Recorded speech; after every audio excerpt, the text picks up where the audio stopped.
भी पूरा भुगतान ना करे, 50-50% भी भुगतान कर देती है, तो भी आज कार्यकर्ता भी दोबारा जुड़ सकता है और निवेशक तो दोबारा जुड़ेगा, क्योंकि निवेशक को तो वैसे ही भुगतान नहीं मिल रहा है सर। अगर उसके लगेगा कि हाँ अब मिल रहा है, अभी आधा मिल रहा है, आधा मुझे आने वाले समय में मिल जाएगा, तो उसको एक भरोसा होगा। लेकिन दिक्कत क्या हो रही है, मैनेजमेंट की तरफ से आज तक कोई लेटर नहीं आया है, ना ही सीआरसी की तरफ से आया कोई ऐसा, और ना ही मैनेजमेंट की तरफ से लेटर आया। पहले बहुत आया करते थे, अभी तक कोई नहीं आ रहा। रही बात डेफिशिएंसी के मामले में, डेफिशिएंसी के मामले में भी आज तक ना कंपनी ने कोई दिया है लेटर, और ना ही सीआरसी ने कोई ऐसा नोटिफिकेशन दिया है कि हम क्या क्या चीज जमाकर्ता से मिल जाए जिससे उनकी डेफिशिएंसी खत्म हो सके।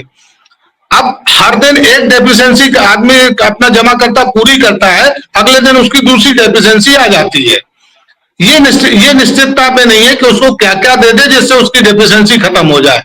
तो ये सारी चीजें अगर सामने आती हैं तो मेरे ख्याल से जमाकर्ता भी रुक सकता है और कार्यकर्ता भी दोबारा जुड़ के काम करने का इच्छुक हो सकता है। भले 100% नहीं होंगे, लेकिन अगर 30-40% भी कार्यकर्ता अगर दोबारा उसमें जुड़ के काम करने लगा बेरोजगारी को देखते हुए, तो मेरे ख्याल से संस्था धीरे धीरे रिवाइव कर सकती है। जब कुछ समय तक 30-40% काम करेगा, फिर उनको देखते देखते बाकी के लोग और जुड़ते चले जाएंगे, जैसे पहले भी हुआ था।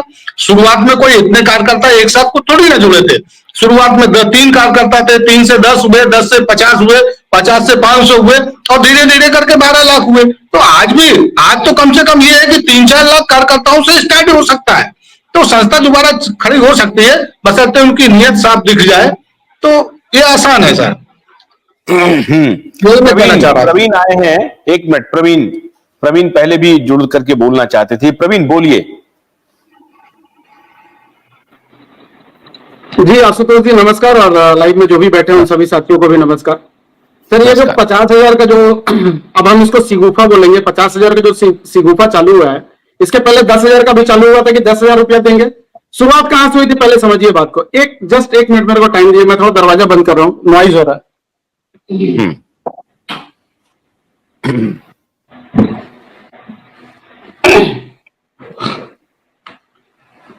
जी बोलिए। मैं थोड़ा सा टाइम लूंगा, शुरुआत से थोड़ा चालू करना चाहता हूँ। अमित शाह साहब जब पोर्टल का लॉन्च किए थे तो उन्होंने बोला था कि सहारा का पैसा इंटरेस्ट के साथ वापस नहीं होता था। हम पोर्टल बना रहे हैं, आपका पैसा इंटरेस्ट के साथ वापस करेंगे। मतलब सुन के इतना कान को अच्छा लगा कि लगा कि वाह, ये तो मतलब अवतार आदमी आ गए हैं, सारी समस्याओं का समाधान 2 मिनट में होने जा रहा है। शुरुआत यहीं से हुई थी। आशुतोष जी अगर मैं गलत बोल रहा हूं तो आप जरूर मेरे को काट देना। एकदम सही बोल रहे हैं। ठीक है, शुरुआत इस जगह से हुई थी। बाद में इन्होंने पोर्टल लॉन्च किया, और पोर्टल आने के बाद इन्होंने तुरंत एक कंडीशन लगा दिया कि हम इस पोर्टल के माध्यम से लोगों को 10,000 रुपया देंगे। अरे यार एक बात बताओ, ये 10,000 रुपया का जो आपने जो लिमिट बांधा 10,000 रुपया, ये 10,000 रुपया आप कहां से लेकर आए? कोई तो कंडीशन होगा कि हाँ ये चलिए, ऐसा भी नहीं है कि सहारा में 1 लाख 2 लाख या 5 लाख तक लगाने वाले ही लोग हैं। करोड़ों करोड़ रुपया लोगों का लगा हुआ है इसमें। तो आपने एक मतलब चूंकि एक चुनावी इनका जुमला था, और ये तो बोलते ही हैं कि चुनाव में हम लोग जुमला बोलते हैं, जुमला तो आप लोग सच्चाई मत मानिए। जी आपके पॉइंट बाय पॉइंट चलते जा रहे हैं। जी बिल्कुल एकदम पॉइंट बाय पॉइंट, इसलिए मैं जुड़ा हूं, मेरी छुट्टी है इसलिए मैं जुड़ा हूं। 10,000 रुपए का जो इन्होंने फिक्स किया, इसका आधार क्या ये हो सकता है कि 10,000 निवेश करने वाले लोगों की संख्या ज्यादा है, कितनी है? तो वो अगर आप जानकारी दे तो पता चल जाएगा। देखिए ये एग्जैक्ट इतना डेटा आंकड़ा मेरे पास नहीं है, लेकिन मैं यही कहना चाहता हूं, मान लीजिए कि आप मान के चलिए अभी तक 1,28,00,000 लोगों ने पोर्टल पर अप्लाई कर दिया है। ठीक है, आप मान के चलिए कि 25 लाख लोगों का 10,000 से नीचे, मान लीजिए। ठीक है, हम ये एजम्पशन लगा रहे हैं, मान के चलिए कि 25 लाख लोगों का 10,000 से नीचे है, तो क्या उन 25,000 लोगों का 10,000 रुपया मिल गया? सबसे पहला सवाल ये उठता है। अभी तक इन्होंने कितना बताया? 3 या 3.5 लाख लोगों को 10,000 रुपया आपने दिया है। तो आपके बातों को कैसे सच मान लिया जाए? और दूसरी एक सबसे बड़ी बात यह है कि अभी नहीं, कोर्ट तो का आप- डिसीजन। जी जी बोलिए बोलिए। एक मिनट जी, हम वही जी, आप जी, बोलिए। सवाल करते जाइए, मैं दोनों तरफ से, आपके भी तरफ से बिल्कुल और आप सरकार आप की आप, तरफ आप से काउंटर मैं करिए, जवाब देते तो आप काउंटर करिए, हम बिल्कुल देखिए, बोलेंगे। सरकार अगर ये कहे आपको कि साहब देखिए हम कोई साइंटिस्ट नहीं थे, हमको आप, अब मैं इस पूरे प्रकरण में नहीं था, ठीक है, मैं एक अथॉरिटी रेगुलेटरी बॉडी था, एक मिनट रोकेंगे, एक मिनट रोकेंगे सर, मेरी एक एक गलती मिनट हो गई, आशुतोष जी, एक मिनट, एक बोले मिनट। तो दीजिए, बोले तो दीजिए पहले एक जी जी जी। मेरी गलती हो गई कि हमने ऑडिट नहीं किया प्रॉपर, ये गलती मैं स्वीकार करता हूं, हमें ऑडिट करते रहना चाहिए था कि कितना पैसा उठा रहा है, कहां जा रहा है, ये हमको देखरेख करना चाहिए, मेरी गलती हो गई, मैं स्वीकार कर लेता हूं। अब हमने हमें पैसा देने की हमने नियत बनाई है, ठीक है साहब। अब 25 लाख लोगों के बारे में आप भी स्वीकार कर रहे हैं, हम भी स्वीकार कर रहे हैं, तो जो 10,000 रुपए है पहले उसको दे करके देखते हैं कि सही लोगों के पास पैसा पहुंच रहा है नहीं पहुंच रहा है। पहले ये कितना बड़ा झोल फैलाया गया कि भाई इसका तो पैसा लेनदार ही नहीं कोई होगा, ये तो टोटल फर्जी है, टोटल ब्लैक मनी है, कोई निवेशक ही नहीं है यहां पर, सारा नाम फर्जी दिया सहारा ने। सेबी ने ये पूरा वातावरण 12 साल तक बनाया है, इस बात से इनकार मत कीजिए आप, ये वातावरण बना है और ये इसमें गलती कंपनी की भी रही है, बिल्कुल इस वातावरण को बनाने में भूमिका अदा की है कंपनी ने, क्योंकि सेबी कैसे ऑथेंटिकेट करती, आपने उनको पर्ची भेज दिया, अब वो पोस्ट कार्ड से भेजेगा सबके पते पर, तो ये दोनों मिलकर के फ्रॉड किया, इसमें कोई शक नहीं है। और ये दोनों गलती मानने के लिए तैयार नहीं है, ना ये सहारा मानने के लिए तैयार है, ना सेबी मानने के लिए तैयार है, क्योंकि सहारा को लग रहा है अरे हमको ये क्या करेगा, सेबी को लग रहा है कि ये तो धुरफंदी कर रहा है। अब तात्पर्य ये है, अब सरकार को लाते हैं बीच में, सरकार ने कहा, अब सरकार को भी अपन हम पकड़ रहे हैं, ध्यान रहे, मैं ये कह रहा हूं कि सरकार अगर ये जवाब दे कि साहब हम तो अब देख रहे हैं कि इतने लाख लोग हमको सही मिल गए जिनको हमने 10,000 करोड़ रुपए दे दिया, अब हमारा भरोसा बढ़ गया, अब मैं कह रहा हूं कि 50,000 भी हम देंगे, 5 लाख रुपए तक भी देंगे, और ये आना शुरू हुआ है। कुछ लोग कह रहे हैं 50,000 का झूठ है, कुछ लोग कह रहे हैं कि सही है, अब क्या सत्य है ये तो आप ही बताएंगे, अब बोलिए, अब आगे बोलिए। हाँ ठीक है, मुझे थोड़ा टाइम दिया जाए।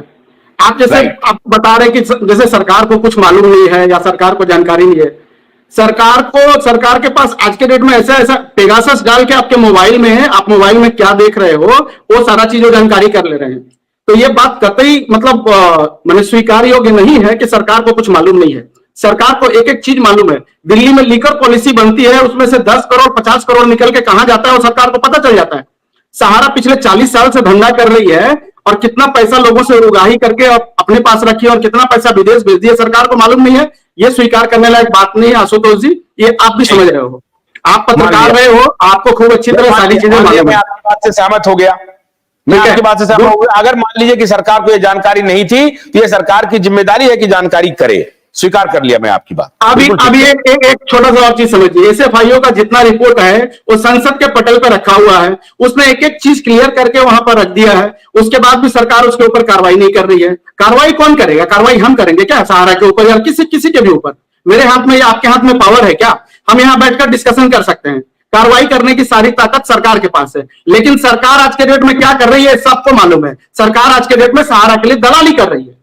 ये अमित शाह और नरेंद्र मोदी दोनों लोग सरकार से हजारों करोड़ रुपया चंदा खाया है और इसलिए आज हम लोगों को मरने के लिए छोड़ दिया गया है रास्ते पर, उसको फर्क नहीं पड़ता है। और जब जब इलेक्शन आता है इस तरह का सगुफा छोड़ते हैं लोग कि 50,000 दे देंगे। अरे पहले 10,000 रुपया ही तो देके दिखाओ जेन्युइन इन्वेस्टर को। 3 लाख लोगों को आपने 10,000 रुपया दिया है और अभी तक हमको लगता है कि पोर्टल पर जितने लोगों ने अपने आप को रजिस्टर किया है उस रजिस्टर करने में 1 करोड़ 28 लाख लोगों का कम से कम हमको लगता है कि 300 से 400 करोड़ रुपया खर्च हो गया है, इस देश का खर्च हो गया है। आपने दिया कितना? 137 करोड़ वापस किया है, लेकिन उस पोर्टल पर अप्लाई करने के लिए लोगों ने 400-500 करोड़ रुपया खर्चा कर दिया। और अभी तो हम ये भी सुन रहे हैं कि सहारा वालों ने, हम तो बोलेंगे ये चीज क्यों, तो आप बहुत सारे ऑफिसों में धंधा खोलकर बैठ गए हैं। एक सर्टिफिकेट को मतलब उनको रिसबमिशन करवाने का और आपका डिफिशियंसी दूर करवाने का 400-700 रुपया चार्ज किया जा रहा है। बोलिएगा तो हम इसका प्रूफ दे देंगे आपको। तो आप तो लोग नया धंधा खोल के बैठ गए, एक धंधा बंद हो गया, नया धंधा। इनका तो पुराना इतिहास रहा है, 450 पोंजी कंपनी बनाकर इन्होंने रखा है। आज इसमें पैसा नहीं लिया तो कल उसमें ले लो, कल उसमें ले लो, परसों उसमें ले लो। शुरू से लेकर अभी तक तो इन्होंने सिर्फ और सिर्फ गलत काम किया है और जिसका खामियाजा आज इनको भुगतना पड़ रहा है। और आज ये थोड़ा जो भी सरकार हो या सहारा हो, आज वो सब तरफ से घेरती हुई नजर आ रही है। 10 साल 12 साल इन्होंने सुप्रीम कोर्ट एम्बार्गो का बहाना बनाया, क्योंकि इनको मालूम था कि आम आदमी की सुप्रीम कोर्ट तक पहुंच नहीं है। लेकिन अब हम भी जग गए हैं, ठीक है, हमारे पास पैसा कम है, हम उतना बड़ा वकील नहीं कर सकते हैं, हम छोटा वकील को ही लेकर हम सुप्रीम कोर्ट पहुंचे हैं। और ये बहुत खुशी की और एक बात है कि पीछे से और एक केस लगा है, जितने लोग आएंगे सुप्रीम कोर्ट हमारी ताकत उतनी बढ़ेगी। तो अब हम लोग उनको किसी भी तरफ से छोड़ने वाले नहीं है। और अब ये पुराना इनका जो धंधा है कि कन्वर्जन का, वो सब भी नहीं होने वाला है कि इधर से उधर कन्वर्ट करो, उधर से उधर कन्वर्ट करो, सर्टिफिकेट बदली करो, लोगों को मैंने माला पहना के निकल जाओ। आप लोगों का बहुत मेहनत का पैसा पहनाने नहीं दिया जाएगा। बिल्कुल ठीक कह रहे हैं आप, अग्रीड एकदम। हाँ, आगे बोलिए। मुझे तो मतलब गुस्सा आने लगता है इन लोगों पर, जो लोग आकर बरगलाने वाला बात करते हैं। कितने लोगों को 50,000 रुपया मिलेगा, कोई हमको बताए तो। आप दीजिए देता आंकड़ा, 5,000 करोड़ आपके पास है, 20 लाख रुपया आप अपनी सैलरी में बांट ले रहे हो। पब्लिक का पैसा सरकारी नुमाइंदों को जा रहा है सैलरी में, कोई दिक्कत नहीं है। पब्लिक को मिले ना मिले, उनका तो सैलरी फिक्स है। तो ये कुछ मिलने जाने का नहीं है आशुतोष जी, आपको मैं बता रहा हूं, ठीक है। ये बंदर बाट, हमारे पैसा का बंदर बाट सहारा भी कर लिया, और सरकार अब उसके साथ मिलकर ये पूरा लूट का धंधा छूट एकदम चल रहा है। और रोड में लोग मर रहे हैं तो मरने दो। नहीं, चिंता मत करिए, लूटने नहीं देंगे। सुप्रीम कोर्ट सर एक बात बताइए ना, देश का पैसा, बहुत सारा पैसा, बहुत, एक मिनट मेरी बात सुनिए। इन्होंने बहुत सारी अपनी प्रॉपर्टी बेच दी, बहुत सारा हॉस्पिटल निकल गया, बहुत सारा होटल निकल गया, बेचकर सारा पैसा इन्होंने हवाला के जरिए निकाल दिया, इधर से विदेशों में भेज दिया। आप और हम क्या कर लिए, आप बताओ ना मेरे को। आपको और हमको तो मालूम भी नहीं है कि इनकी संपत्ति कितनी है। 2-4 वर्सोवा की बोलते हैं, और वो एमबी वैली 2-4 छोड़कर आपको तो मालूम भी नहीं है क्या कि संपत्ति कितनी है इनकी। तो ये तो मैंने समझ से परे है कि मिलेगा कैसे आपको सारा पैसा। धीरे जितना डिले हो रहा है, ये भी और बात समझिए कि जितना डिले हो रहा है ना, हम लोग भी पैसे से अपने दूर होते जा रहे हैं। कल को सारा संपत्ति सब कुछ बेच के लोग निकल जाएंगे, आप किनको पकड़ेंगे। अभी ओपी श्रीवास्तव भी हाथ खड़े कर दे रहे, नहीं हम डायरेक्टर नहीं है, कंपनी है तो आया था बीच में उनका। अभी तक देखिए 5 तारीख के बाद, ये आज हम लोग 20 तारीख बैठे, 15 दिन हो गया, इन्होंने अभी तक अपने तरफ से एक आधिकारिक प्रवक्ता या एक आधिकारिक कोई भी चीज जारी नहीं किया कि चलिए सुप्रीम कोर्ट ने हमें रिलीफ दे दिया तो हम ये काम करने के लिए तैयार हैं, हम आपके बीच आए हैं, हम अपना ये बात कर रहे हैं। अभी 50,000 का बात आया, अब सब पेपर में छप गया, सिर्फ इसलिए छपा कि 2-3 राज्यों में इलेक्शन है। आप लगे रहो उसमें, फिर से रीलॉन्च करवाते रहो, पैसा खर्चा करते रहो, मिले ना मिले छोड़ दीजिए वो बात। तो बेवकूफ बनने वाले अब हम लोग नहीं मिलेगा, कोई बात नहीं। सड़क, इस बात की खुशी जरूर है कि अब हम लड़ने सड़क पर उतर गए हैं, चाहे वो संसद में हो, सड़क पर हो या सुप्रीम कोर्ट में हो, हम लोग सब जगह अपनी उपस्थिति दर्ज करवा चुके हैं और इनको छोड़ेंगे नहीं। या तो देखिए, एक कहावत है, लड़ने उतरे हैं, ये लड़ाई मरने मारने की नहीं है, लेकिन हम लोग वही बोलते हैं, किसी से झगड़ा नहीं है, हमारा अपने पैसे का झगड़ा है। तो और मरने और मारने की लड़ाई है, या तो मार देंगे, मारने का मतलब कि हम अपना पैसा ले लेंगे, या फिर मर जाएंगे, मेरा पैसा नहीं मिलेगा, यही होगा। लेकिन अब तो हम लोग उतर गए हैं और छोड़ेंगे तो नहीं। जो भी लोग हैं इनको अब हम लोग छोड़ने वाले नहीं है, इनको सब तरफ से घेर के, ठीक है। ये इस बात का भी बहुत तकलीफ है कि जिस सरकार को हमने चुना है वो सरकार आज इस बेईमानों का साथ दे रही है। उस सरकार को आज हमारा साथ देना चाहिए था। इनके ऑफिसों में इसने ईडी घुसा दिया आपको अमित शाह साहब ने, उसका फायदा क्या हुआ बताइए ना आप मेरे को। कलकत्ता में ईडी घुस गया, लखनऊ में ईडी घुस गया, फायदा क्या हुआ, कितने लोग पकड़े गए, वहां से क्या जब्त हुआ, आपको क्या जानकारी हुई, हमको क्या जानकारी हुई। तो ये सरकार के पास तो बहुत पावर है, अगर चाहे तो बहुत कुछ हो जाएगा, लेकिन हमारे लिए नहीं करेगी, क्योंकि उसने चंदा खाया है सहारा इंडिया से, उसके लिए काम कर रही है। और ये पोर्टल और ये नौटंकी सारा चीज इसलिए हो रहा है। जी बोलिए आशुतोष जी। कन्हैया जी, अभी प्रवीण जी ने बहुत ही इंपॉर्टेंट सवाल बोले हैं कि आज देखिए 5 तारीख से लेकर के आज 20 तारीख होने को है और 15 दिन में कोई अधिकृत बयान नहीं आया। अभी जो एम्बार्गो का रोना चल रहा था, 1,000 करोड़ रुपया आपने जमा कर दिया,